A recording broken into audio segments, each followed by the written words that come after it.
যুক্তরাষ্ট্রের সঙ্গে পরমাণু আলোচনা নিয়ে বিশ্ব শক্তিগুলোর চাপের মুখে ইরান মাথা নত করবে না বলে সাফ জানিয়ে দিয়েছেন দেশটির প্রেসিডেন্ট মাসুদ পেজেশকিয়ান। শনিবার তেহরানে এক ভাষণে তিনি এই ঘোষণা দেন। এদিকে গত মাসে বিক্ষোভে নিহতদের স্মরণে আয়োজিত সমাবেশে শিক্ষার্থীরা নতুন করে সরকার বিরোধী স্লোগান দিয়েছেন বলে জানা গেছে। শনিবার রাষ্ট্রীয় টেলিভিশনে সরাসরি সম্প্রচারিত ভাষণে পেজেশকিয়ান বলেন, বিশ্ব শক্তিগুলো আমাদের নতি স্বীকার করতে বাধ্য করতে একজোট হয়েছে।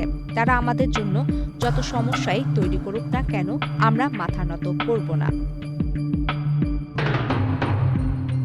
বর্তমানে যুক্তরাষ্ট্রের সঙ্গে পারমাণবিক কর্মসূচি নিয়ে আলোচনার মধ্যে এই উত্তপ্ত পরিস্থিতির সৃষ্টি হয়েছে। মার্কিন প্রেসিডেন্ট ডোনাল্ড ট্রাম্প ইরানকে 10 থেকে 15 দিনের সময়সীমা বেঁধে দিয়ে জানিয়েছেন, এই সময়ের মধ্যে চুক্তিতে না পৌঁছালে খারাপ কিছু ঘটতে পারে।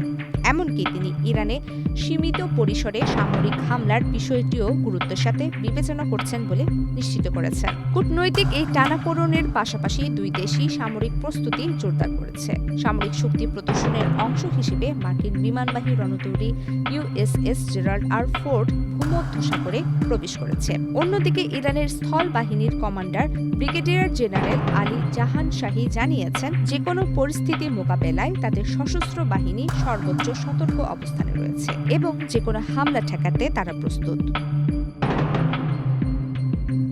এর আগে ইরানের পররাষ্ট্রমন্ত্রী আব্বাস আরাগচি জানিয়েছিলেন, যে সম্ভাব্য চুক্তির খসড়া আগামী কয়েকদিনের মধ্যেই প্রস্তুত হবে। তিনি দাবি করেন, ওয়াশিংটন তেহরানকে ইউরেনিয়াম সমৃদ্ধকরণ কর্মসূচি পুরোপুরি বন্ধ করতে বলেনি, বরং এটি যাতে শান্তিপূর্ণ থাকে তা নিশ্চিত করার বিষয়ে আলোচনা চলছে। তবে সাম্প্রতিক বিক্ষোভে নিহতের সংখ্যা নিয়ে দুই দেশের মধ্যে বিতর্ক রয়ে গেছে। ট্রাম্প নিহতের সংখ্যা 32,000 দাবি করলেও ইরান 3,000 নিহতের তালিকা প্রকাশ করেছে।